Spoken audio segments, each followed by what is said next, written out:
Hello and welcome to New Filmmakers Los Angeles in partnership with Maker magazine. My name is Danny DeLulo and I'm delighted to be joined with Fiona with her fantastic movie Blue Hour. Let's take a look at the clip.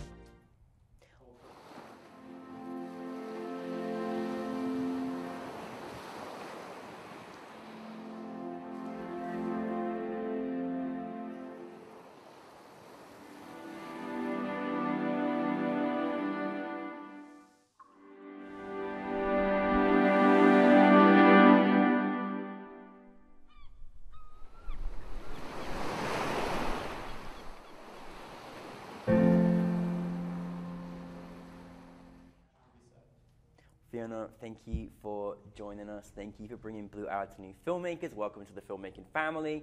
For those that haven't seen it, tell us a brief synopsis of Blue Hour. No, thank you so much for having me. It's been so great. And yeah, I can give you a little rundown. So Blue Hour is pretty much about Mel, our protagonist, planning to come and confess her love to her close friend, pretty much, and being blindsided by the news that her friend is actually leaving the country the next day for an indefinite amount of period due to a job offer. But what Mel doesn't know is that her friend has kind of already picked up on some cues of Mel's feelings for her, and she's stuck with the situation of, unfortunately not being able to reciprocate that love for whatever reason. And so both of them kind of going through their last day together and kind of dancing around the elephant in the room and, yeah, trying to see if they're going to address it and figure it out by the end. Oh, it's honestly, there is a lot in there. I was like, please work this out. This is so hard, because I'm sure this is like, even though you pick this situation, I'm sure there's been many people that can kind of have empathize with a moment like this in their time, or, it's a brilliant story. Where did the inspiration come for you, or decision to decide to make this into a film? Yeah, I mean, the decision really came during college, and the story was really sitting with me and just trying to kind of capture this feeling of trying to capture the words that are the things that are left unsaid between the things that we're saying to each other. And, even in the conversation we're having right now, there's only like 10% of the iceberg that we're actually communicating to one another and how we're feeling about each other. And there's still a 90% of so much we're thinking about ourselves and the other person and the world outside and how we're perceiving ourselves. And especially in the midst of also like female relationships, I feel like we can get so close to each other, so emotionally vulnerable and intimate to one another that it's easy for one to fall into that gray space of wondering what is going on in that 90%. And so for me, reflecting that in this film, it was trying to see how even though Mel doesn't get whatever she wants tangibly, like a relationship, like nothing actually, she doesn't get that, there's still so much that happened in that 90%, in the subtext of what we weren't saying to each other, that still changed the protagonist and still made her experience something and have an arc of her own, and to relish in the fact that at least she experienced and felt anything rather than nothing, having met this person. That was just beautiful. I love how you put that, like, how we're 90%, we're thinking about all these different things and we're learning, and I thought that was such a great context to looking, because it's true. We try to be as focused and as present as possible, and we're always still learning, evolving, with relationships and everything, right? Precisely, yeah. So I love how you articulate. Well, it came across really, really well in the story. I just really felt so much about them, through the dialogue, but also just through how they were interacting with each other, or what that subtext in their eyes was saying, and you really showcased that.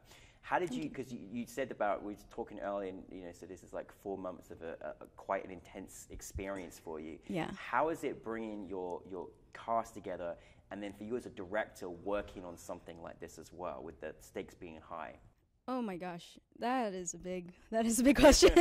I think there were so many challenges making this, and yeah, part of that was like making sure that I did get a good cast. And I mean, I went to film school. I was lucky enough to, and I was known mostly, I would say, as a producer before, and I was still writing and directing some things here and there, but I didn't really get time to really delve into it. And then the pandemic happened, and there was kind of no excuse because you're just at home, and so there's no reason you shouldn't be sitting down and like working on the script that you've wanted to make for so long. At least that's what I told myself. And so because I was in the silver lining of the situation, given time to focus on this thing, it really let me give my everything to it. Like it was like full existence. It was a like 10 months I took a writing workshop and cut the script down from like 24 pages to 7.5, and like and getting casting director really early, and doing like 4 months, like 5 rounds, like digging through finding the right people who would feel very true and honest to these characters,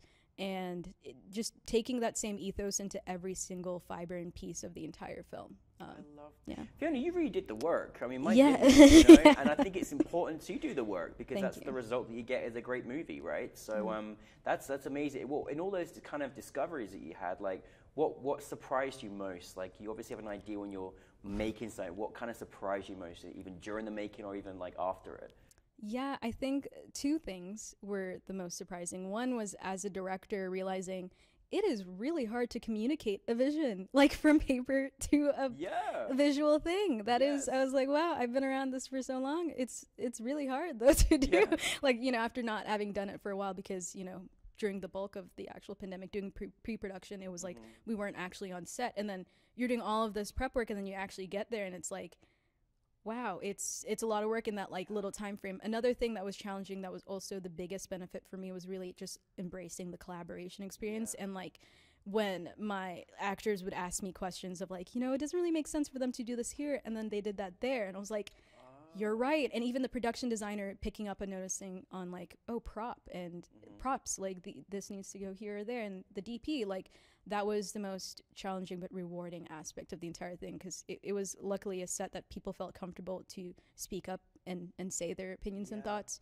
and it only made the film so much better. Yeah. I mean, it's such a collaborative effort, a film, isn't it? And it's, you know, Incredibly. it's great, but when they're working with someone that you can come to that collaboration and work together on that as well.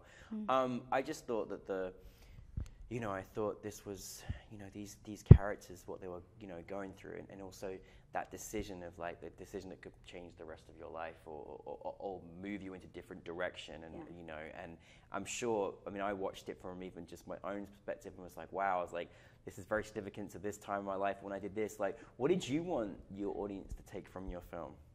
I mean, I think you just precisely said it right there. It was like being able to remember a specific instance. I think that's the thing that's been the most rewarding when people watch and just understand. If you understand anything, to just be like, oh, I kind of remember a moment when I went through that. Because for me, it was really important to also have a story that, you know, it's centrist, it's two women, but it was something that also was universal. And even though it's specific, you could switch out, let's say, if you wanted to have like a heterosexual couple or an older couple or anything like that, and they would still understand the true difficulties of like unrequited love. And so for you to like have a memory that you could look back to, that's something that I really value. Because even more, to speak a little bit further about that also, it's when you have these like imaginations or fantasies or desires for someone and nothing actually happens, it's funny, because to me they still exist almost as if a memory in their own way, even though it's like that didn't actually happen, it's just something you've imagined, but it still impacts the way you're seeing your life and how it makes you feel and the way you perceive others. And so for me, it just goes back to, again, capturing the essence of trying to articulate the things that aren't tangible or aren't being said on the surface level, but that are so important to us internally and how it makes us change. I'm just so glad you're making movies, because I feel like the work that you put in and the depth and the thought is so wonderful. And I'm curious, in, you know, as I want to certainly ask what's next for you, but what kind of stories or what kind of types of stories you want to kind of continue to make? Yeah, no, that's an important question for every filmmaker to ask. At least at this stage so far, I think my brief sentence is, I like to tell bittersweet stories that hold a catharsis in their complete vulnerability. And I think in that, even though it sounds very, so sad or melancholy or like very emotional, it's life. And I want you to be able to like laugh through painful moments or vice versa, and just kind of experience the full range of emotions of what it feels like to be a human endearing in the midst of everything. Oh my goodness, which is a lot. I want to see all your movies, Fiona. This is amazing. What is next for you? What is next? Okay, well, I'm working on a TV pilot that is too early for me to try to articulate. It will not sound as succinct as I have been before, so I'm going to save that one.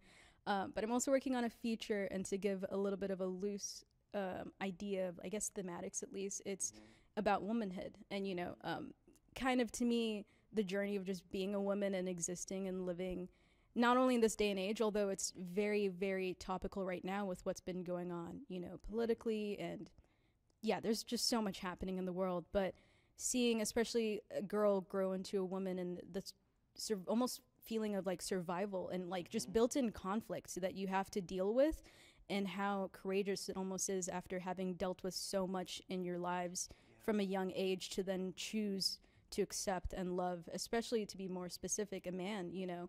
It's quite difficult, or at least that's how it's been for me, not just because they're a man and, you know, loving a man is hard, that's nothing like that, but just because there's so many things that women deal with behind the scenes that I think men don't. And so trying to just kind of show how endearing and how loving it is to still pursue and leave yourself open and vulnerable to accept that after all you've been through. So yeah, that's amazing. That's a little loose, but it's gonna be so great because you'll be able to, you know, it'll be fantastic for other women to kind of have someone that actually tells that story that we can all see on camera and educate those men because they need it. It'd be great. It'd be great if the guys watched it. Yeah, absolutely. I'm sure we'll make sure they do. Fiona. Yeah, we'll hold them down. Yeah. But I mean, I think you've given such wonderful advice. Even today, it's been such a pleasure to talk to you. And I'm just curious in your career thus far. What do you go by? What is your standards? What is your into filmmakers out there like in terms of just trying to achieve your goals, your creativity? What do you go by?